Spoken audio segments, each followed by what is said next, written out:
जय हिंद, वंदे मातरम।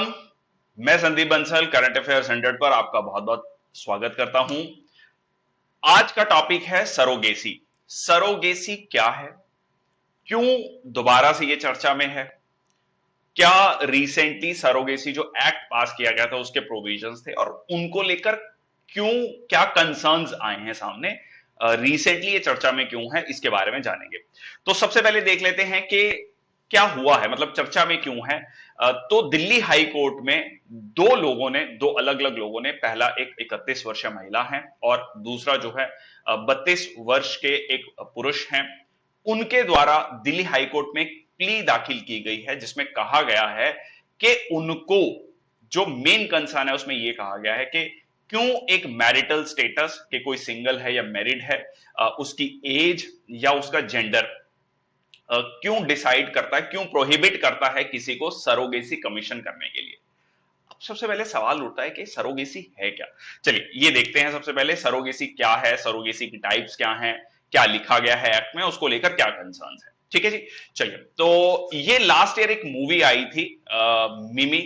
हो सकता है आप लोगों में से बहुत लोगों ने इस मूवी को देखा हो। तो यहां इस मूवी में बहुत अच्छे से इस कंसेप्ट को रखा गया है, सरोगेसी कंसेप्ट को रखा गया, जिसमें कि एक फॉरेनर कपल जो है एक भारतीय महिला को एक सरोगेट मदर के रूप में चुनता है, और ये पूरा का पूरा उसमें क्या क्या दिक्कतें आती हैं उसके बारे में बताया गया था। चलिए, अभी हमारा मकसद मूवी को डिस्कस करना नहीं है, मकसद हमारा ये है कि क्या है सरोगेसी। तो सरोगेसी ऐसा नहीं है कि कोई रीसेंट कंसेप्ट है या अभी आया है, काफी सालों से चल रहा है, बट इस एक पॉपुलर एंटरटेनमेंट के थ्रू इसको दर्शाने की कोशिश की गई इस मूवी के थ्रू। चलिए, तो सरोगेसी सिंपल भाषा में समझे तो एक वो प्रैक्टिस है जिसमें एक महिला जो है एक बच्चे को जन्म देती है किसी दूसरे कपल, मतलब एक दूसरा कपल है उसके बच्चे को जन्म देती है। ठीक है जी। विद द इंटेंशन, इंटेंशन क्या है, ताकि जब बच्चा हो जाए तो वो उस कपल को हैंड ओवर कर दिया जाएगा। अच्छा, अब इंडियन लॉ के अकॉर्डिंग, मैं इंडियन लॉ के अकॉर्डिंग स्पेसिफिकली मेंशन कर रहा हूं यहां पर कि ये जो सरोगेसी है, जो नया एक्ट आया है, वो ऑल्ट्रोस्टिक पर्पसेस के लिए है, मतलब मदद करने के लिए है। कमर्शियल सरोगेसी अलाउड नहीं है। कमर्शियल सरोगेसी में कह सकते हैं सेल या प्रोस्टिट्यूशन या any other form of exploitation के लिए कंप्लीटली प्रोहिबिटेड है। This is very important point to be noted. Okay, उसके बाद जब बच्चा जन्म ले लेगा, उसके बाद ये जो बच्चा है ये बायोलॉजिकल चाइल्ड माना जाएगा उस कपल का, मतलब पूर्णतः जैसे एक बच्चा होता है वैसे ही माना जाएगा फॉर ऑल इंटेंशन पर्पसेस। बहुत क्लियरली इस बात को रखा गया है। बाद में मतलब सरोगेट मदर जो है उस बच्चे पर कोई भी क्लेम नहीं कर सकती है। चलिए, उसके अलावा अगर मान लीजिए कोई अबॉर्शन होता है इस केस में, सरोगेसी के केस में, तो ये वैसे ही होगा जैसे नॉर्मल प्रेगनेंसी में होता है। Medical termination of pregnancy act के तहत ही किया जाएगा और इसमें सरोगेट मदर की कंसेंट जरूरी है, और अथॉरिटीज जो है must adhere to the provisions of medical termination pregnancy act. ठीक है। चलो, ये कुछ बहुत फेमस पर्सनालिटीज हैं जिन्होंने कह सकते हैं कि सरोगेसी का यूज किया है बच्चे को प्राप्त करने के लिए। ये आप फोटोग्राफ्स देख सकते हैं, बहुत फेमस पर्सनालिटीज हैं। जस्ट टू टेल यू कि ये सरोगेसी जो है it is not a recent phenomena, it is going on for a long period of time.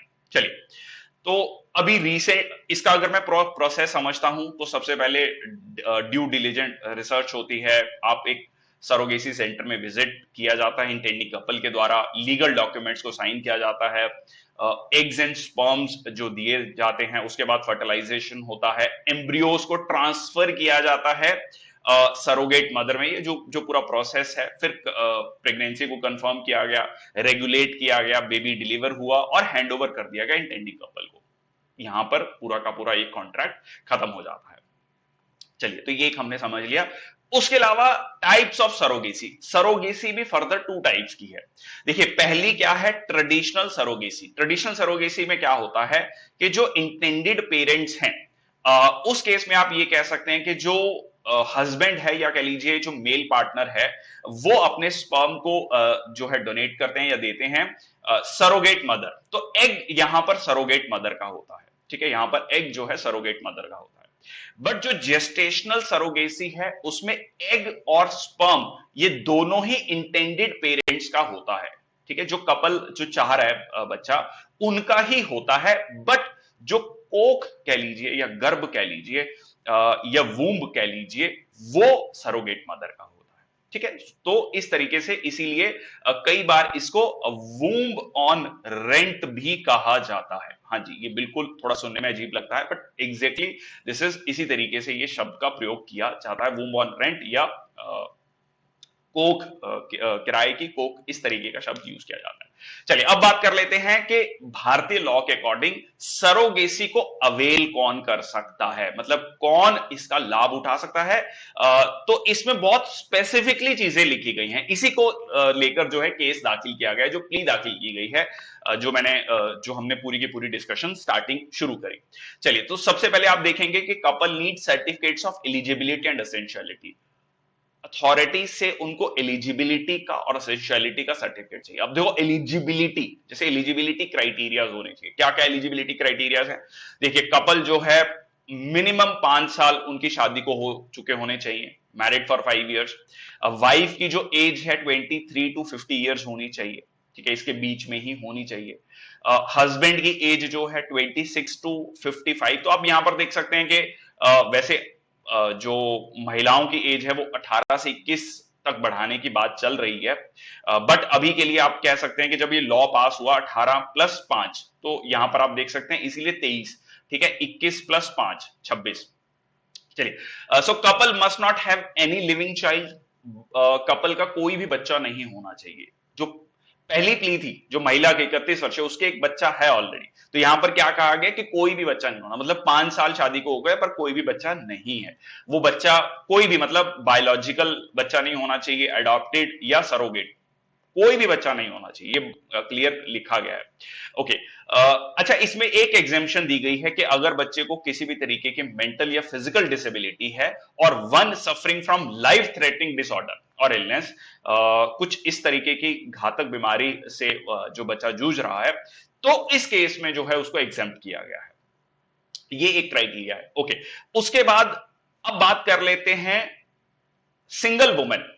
तो जिसकी, मतलब कह लीजिए जो सिंगल हैं, जिनके पति नहीं है, वो सरोगेसी पे जा सकती हैं, but she should either be a window और अ डिवोर्सी। या तो वो विडो होनी चाहिए या डिवोर्सी होनी चाहिए, तभी वो सरोगेसी के थ्रू बच्चे को प्राप्त कर सकती हैं। और उनकी एज भी बड़ा स्पेसिफिकली 35 से 45 साल के बीच में ही होनी चाहिए।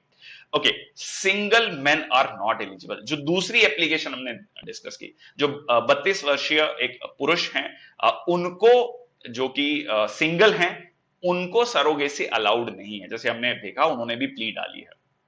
तो ये 2 पॉइंट हैं, आप कह सकते हैं कि जो है कोई भी बच्चा नहीं होना चाहिए और सिंगल मैन अलाउड नहीं है। सिंगल वुमेन अलाउड है provided she either be a window और अ डिवोर्सी। ठीक है जी, चलिए आगे चलते हैं। अब एसेंशियल सर्टिफिकेट क्या है? Either partner certified by district medical board. Essential certificate होना चाहिए कि हाँ जी, जो है पेरेंट्स में कोई भी पेरेंट जो है वो एलिजिबल, एसेंशियल है, मतलब वो माँ बाप नहीं बन सकते नेचुरल प्रोसेस के थ्रू। चलिए, an order of parentage and custody of the surrogate child pass by the magistrate court. तो एक ऑर्डर ऑफ पेरेंटेज और कस्टडी जो है वो साइन किया जाएगा, पास किया जाएगा मजिस्ट्रेट कोर्ट के द्वारा, और एक इंश्योरेंस कवर भी दिया जाएगा for 16 month for the surrogate mother covering any postmortem complications, ताकि उनको अगर कोई पोस्टमार्टम कॉम्प्लिकेशंस होती है, मतलब बच्चा डिलीवर होने के बाद कोई कॉम्प्लिकेशंस होती है, उसके लिए भी उनको इंश्योरेंस मिलेगा। ये मतलब ताकि सरोगेट मदर की भी को ध्यान में रखा जाए, ठीक है, उनकी हेल्थ को भी ध्यान में रखा जाए। चलिए, अब बात आता है कि सरोगेट मदर कौन हो सकती है। इसके लिए भी क्राइटेरिया रखा गया। देखिए, सरोगेट मदर जो है क्लोज रिलेटिव ही हो सकती हैं कपल की, मतलब यहां पर ये वाला पॉइंट भी मैं आगे चल के बताऊंगा, इसको लेकर क्या जो एक्सपर्ट्स हैं उनका क्या कंसर्न है, इसको भी डिस्कस करेंगे। तो सिर्फ क्लोज रिलेटिव ही हो सकती है। Married women with a child of her home, उनका अपना बच्चा होना चाहिए, ठीक है, वो जो महिला है उनकी शादी हो चुकी होनी चाहिए और उनका खुद का अपना बच्चा होना चाहिए। जैसे हमने पहले डिस्कस किया, ऑल्ट्रोस्टिक पर्पसेस के लिए ही ये अलाउड है, ठीक है जी, ऑल्ट्रोस्टिक पर्पसेस के लिए ही अलाउड है। एज्ड बिटवीन 25 टू 35 ईयर्स, उनकी उम्र जो है सरोगेट मदर की वो 25 से 35 साल के बीच में होना चाहिए, और वो एक ही बार सरोगेट हो सकती हैं अपनी जिंदगी में। और उनके पास एक सर्टिफिकेट होना चाहिए मेडिकल एंड साइकोलॉजिकल फिटनेस का सरोगेसी को, मतलब वो सरोगेसी करने के लिए मेडिकली भी फिट हैं और साइकोलॉजिकली भी फिट हैं, ये ऐसा एक सर्टिफिकेट उनको उनके पास होना चाहिए। तो ये कंडीशंस आप देख सकते हैं कि काफी ज्यादा टफ रखी गई हैं। चलिए अब बात कर लेते हैं कि ये इस चीज को रेगुलेट कौन करेगा। तो केंद्र सरकार और राज्य सरकारें जो हैं, जैसे ही ये जो एक्ट पास किया गया उसके 90 दिन के अंदर अंदर नेशनल सरोगेसी बोर्ड और स्टेट सरोगेसी बोर्ड जो है कंस्टिट्यूट करेंगे, जो किया भी है। This body is task with enforcing standards for surrogacy clinics. तो जो भी सरोगेसी क्लिनिक्स हैं उनको रेगुलेट करना, स्टैंडर्ड्स को एनफोर्स करना, जो जो चीजें लिखी गई हैं एक्ट में उनको एनफोर्स करना। अगर कोई ब्रीच होता है, मतलब कोई इसको नहीं मानता है, अवमानना होती है, तो उसके अगेंस्ट केस करना, उसके अगेंस्ट एप्रोप्रिएट एक्शन लेना, रिकमेंडिंग मॉडिफिकेशंस। उसके अलावा surrogacy clinics need to apply for registration within 60 days of the appointment of appropriate authority. तो उनको 60 दिन के अंदर अंदर अपने आप को रजिस्टर करना है। ऑफेंसेस अंडर द एक्ट, अगर कोई कमर्शियल सरोगेसी, जैसे मैंने आपको 2 बार बताया पहले भी, ऑल्ट्रिस्टिक सरोगेसी ही अलाउड है, कमर्शियल सरोगेसी अलाउड नहीं है। सो अगर कोई करता हुआ पाया जाता है तो selling of embryos, exploiting abandoning a surrogate child, ये जो है एक ऑफेंसेस हैं जिसमें कि सजा का प्रावधान 10 साल की सजा या 10 लाख तक का फाइन भी हो सकता है। ठीक है जी। चलिए अब बात कर लेते हैं कि इंडिया में क्यों नीड है सरोगेसी की। आपको लगता है कि कहां हो रहा है ये, हमने नहीं देखा है, या बहुत लोगों को हो सकता है कि दिमाग में आए कि भारत में तो नहीं ऐसा होता है, बट ऐसा नहीं है। इसका कारण सुन लीजिए। देखिए रिसेंटली कुछ सालों में भारत जो है एक मेडिकल टूरिज्म का हब बनकर आया है। देखिए इंडिया में अगर आप देखेंगे state of the art technology, बहुत अच्छी टेक्नोलॉजी आपको मिलने लगी है और कॉम्पिटिटिव प्राइसेस पे मिलने लगी है, और इंडिया जो है एक हब बनकर उभरा है फॉर इनफर्टिलिटी ट्रीटमेंट। और इसमें भी इंपॉर्टेंट है कि जो the current you can say जो जिंदगी है, खान पान है, इसमें स्ट्रेस है, इसका भी रोल कहा जाता है एक्सपर्ट्स के द्वारा। ठीक है जी। चलिए उसके अलावा जो सरोगेसी है, सरोगेसी के लिए सरोगेट मदर चाहिए, तो वो भी कहीं ना कहीं आप ये कह सकते हैं कि जो सामाजिक और आर्थिक जो कह सकते हैं कि कमजोर वर्ग है सामाजिक और आर्थिक रूप से, और अंडर प्रिविलेज्ड वुमेन है, वो उनके पास एक ऑप्शन होती है कि वो अपने वूम को रेंट कर सकती हैं, जैसे कोख को किराए पर दे सकती हैं, thereby making money to take care of their expenses. तो इस तरीके से आप कह सकते हैं कि कहीं ना कहीं जो आर्थिक रूप पर कमजोर हैं कह लीजिए, उनके लिए ये एक चीज निकल कर आई है। अब सरकार के लिए ये चीज ऑलरेडी हो रही थी, तो इसको लेकर इसको रेगुलेट करने के लिए ये चीज लाई गई है ताकि सरोगेसी को रेगुलेट किया जा सके। सो अनस्क्रप्लस मिडलमैन, ठीक है, यहां पर बीच में उभरे, सरकार को लगा कि इसको रेगुलेट करने की जरूरत है। एक्सप्लॉयटेशन होने लगा ऐसी महिलाओं का, सरोगेट मदर्स का। इसमें कई सारे केस आए, जैसे 2008 में केस आया था कि एक जापानीज कपल था, उन्होंने एक सरोगेट मदर के साथ ये प्रोसेस शुरू किया गुजरात में, बट बच्चा पैदा होने से पहले या बच्चे का जन्म होने से पहले वो उनके मतलब जो है वो अलग हो गए, जो कपल था वो अलग हो गए। अब बात आ गई कि बच्चे को कौन रखेगा, और इस सिचुएशन में पहुंच चुके थे कि अब प्रेगनेंसी को भी टर्मिनेट नहीं किया जा सकता था। तो ये एक जो है केस सामने आया, जो कि कुछ काफी हद तक जो कि मूवी में भी दिखाया गया है। ठीक है, जो जिस मूवी की हम बात कर रहे थे, 2012 में Australian couple commissioned a surrogate mother and arbitrarily choose one of the twins that were born. अब ट्विंस बच्चे हुए तो उन्होंने आर्बिट्रेरीली एक बच्चे को ले लिया और एक बच्चे को छोड़ दिया।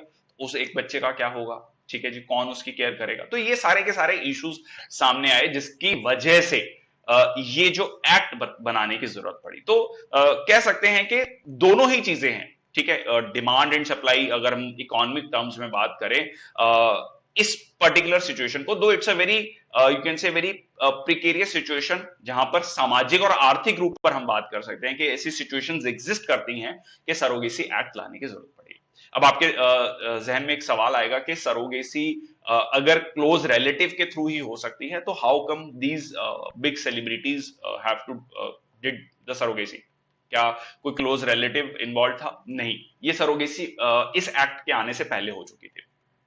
चलिए, so issues concerning the surrogacy, denial of choice under the law. अब कुछ लोग इस एक्ट को लेकर जो है काफी ज्यादा चिंतित हैं, या कह लीजिए इसको लेकर क्रिटिसिज्म हो रहा है। उनका यह कहना है कि ये जो डिसीजन है should not be contingent on medical situation, ये मेडिकल सिचुएशन पर कंटीजेंट नहीं होना चाहिए। मैरिटल स्टेटस, अब जैसे आपने कहा कि सिंगल जो मेन है वो सरोगेसी पर नहीं जा सकते। सेक्सुअलिटी की हमने बात करी, जैसे LGBTIQ कम्युनिटी है वो इसका जो है लाभ नहीं ले सकती। अगर आपके पास कोई बायोलॉजिकल चाइल्ड है तो आप सरोगेसी के थ्रू बच्चा नहीं, जो सेकंड बच्चा नहीं कर सकते हैं। और ये अलाउ नहीं करता है सिंगल वुमेन को, ठीक है, सिंगल वुमेन को अलाउ नहीं करता है, सिर्फ कह सकते हैं कि जो डिवोर्सी है या उन्हीं को अलाउ करता है, ठीक है। Men and gay couples to go in for surrogacy. Privacy concerns क्या है? Close relative can be a surrogate, ठीक है जी। क्लोज रिलेटिव में अब बात आती है कि क्लोज रिलेटिव को अगर आप सरोगेट मदर के रूप में चुनते हैं तो प्राइवेसी कंसर्न्स है कहीं ना कहीं, क्योंकि ये जो इशू है बहुत ज्यादा सेंसिटिव इशू है।